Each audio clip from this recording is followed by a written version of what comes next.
میں ایک بات عرض کرنا چاہوں گا جو بہت ہی ضروری ہے۔ ہمارا ارادہ کسی کی دل آزاری کرنا نہیں، کسی کو تکلیف پہنچانا نہیں۔ ہم حق بات اس لیے نہیں بتاتے کہ کسی کو ہم تکلیف پہنچائیں، ہم حق بات بتاتے اس لیے کہ لوگوں تک حقائق پہنچے، وہ حقائق کہ جو مولویوں نے چھپائے ہیں، جو ملاؤں نے چھپا دیے۔ اب وہ حقائق سن کے آپ کو تکلیف ہو جائے تو جناب ذمہ دار ہم نہیں، آپ کے مولوی ہیں کہ جنہوں نے آپ کو حق نہیں بتایا۔ ہماری بالکل بھی یہ نیت نہیں ہے، نہ ایسا کوئی ارادہ ہے کہ ہم آپ کو کچھ بھی حقیقت سنا کے ایسی جو آپ کو تکلیف ہو جائے، ایسا کوئی ارادہ نہیں، لیکن یہ حقائق بیان کرنا ضروری ہے۔ لوگ آج اتنی لمبی زبانیں نکال کے اہل بیت کے خلاف کچھ بھی بکواس کر دیتے ہیں، جس کی جیسی مرضی آتی ہے، نعوذ باللہ اہل بیت کی شان میں کچھ بھی انسن بول دیتا ہے۔ لہٰذا پتہ ہونا چاہیے کہ تم جسے معصوم کا درجہ دیتے ہو، تمہاری نظر میں جو معصوم ہے وہ اور ہے، اور جو اللہ کے مقرر کردہ معصوم ہے، جن کی عصمت کی گواہی اللہ قرآن میں دیتا ہے، تم نے اسے نعوذ باللہ اس قدر گھٹا کے پیش کرنا شروع کر دیا ہے کہ تمہیں ان دونوں کا فرق بھی نہیں پتہ، اور تم لوگوں کے بنائے ہوئے کو اللہ کے بنائے ہوئے پر ترجیح دیتے ہو۔ یہ حال آج ہو چکا ہے۔ اہل بیت اللہ کے بنائے ہوئے ہیں، اور یہ جتنے بھی خلیفہ ہیں، حضرت ابو بکر، حضرت عمر، حضرت عثمان، یہ لوگوں کے بنائے ہوئے ہیں۔ اللہ نے اہل بیت کو جو مقام دیا ہے وہ اہل بیت کو اللہ نے مقام دیا ہے۔ زمانے میں جو چرچہ اہل بیت کا ہے یہ اللہ کا دیا ہوا ہے۔ جو منصب، جو کمال، جو عصمت کی پوسٹ پہ اللہ نے ان ہستیوں کو رکھا ہے، یہ اللہ نے رکھا ہے، یہ ہمارے محتاج نہیں۔ لیکن یہ جو تینوں حضرات ہیں اور ان کے علاوہ اور بھی جن کی طبیعت ان سے ملتی تھی، وہ لوگوں کی جو ہے بہومتی کے محتاج تھے۔ اگر سقیفے میں لوگ جمع ہو کے حضرت ابو بکر کو خلیفہ نہ بناتے تو وہ تو نہ بنتے، لیکن مولا علی کی ولایت اور مولائیت کا اعلان رسول اللہ نے 1.5 لاکھ کے مجمع میں کیا تھا۔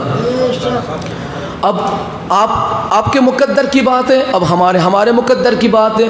آپ کے مقدر میں یہ آیا کہ آپ کے مجمع میں یزید زندہ باد کا نعرہ لگا، پتہ چلا آپ کے مقدر میں یزید آیا، ہمارے مقدر میں حسین آئے، آپ کے مقدر میں معاویہ آیا، ہمارے مقدر میں حسن مجتبی آئے، آپ کے مقدر میں ابو سفیان آیا، ہمارے مقدر میں مولا کائنات آئے، آپ کے مقدر میں ابو سفیان آیا، ہمارے مقدر میں پاک طیب و طاہر ہستیاں آئی، آپ کے مقدر میں جی ہندہ آ گئی، ہمارے مقدر میں سیدہ کائنات اور خدیجۃ الکبریٰ جیسی پاک ہستیاں آ گئی، آپ کے مقدر میں لوگوں کا بنایا ہوا خلیفہ آیا، ہمارے مقدر میں اللہ کا بنایا ہوا خلیفہ آیا۔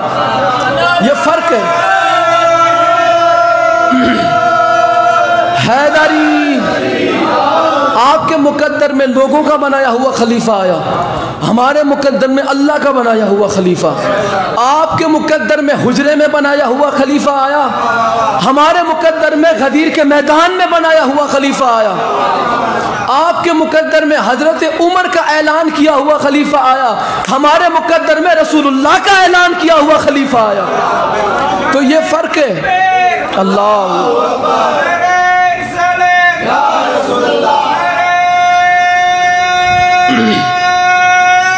حیدری، یہ فرق ہے آپ کے اور ہمارے مقدر میں، یہ فرق ہے آپ کے اور ہمارے نصیب میں۔ آپ کے نصیب میں ان جیسے آئے، ہمارے نصیب میں ان پاک جیسی ہستیاں۔ آپ کو صحابہ کیسے نظر آتے ہیں جی؟ حضرت ابو بکر، آہا، ان جیسا مقام کوئی نہیں۔ آپ کی نظر میں حضرت عمر جیسا صحابہ کوئی نہیں۔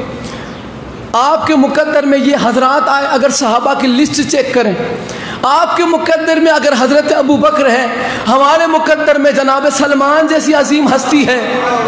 آپ کے مقدر میں اگر حضرت عمر ہے، ہمارے مقدر میں ابو ذر جیسے صحابی ہیں۔ اگر آپ کے مقدر میں حضرت عثمان جیسا صحابی ہے، ہمارے مقدر میں بلال حبشی جیسا صحابی ہے۔ یہ دہلیز آل محمد کے بالکل وفادار صحابی ہے۔ آپ کو پتہ چلے گا یہ خلافت ایک ہی بہت ہی سخت موضوع ہے۔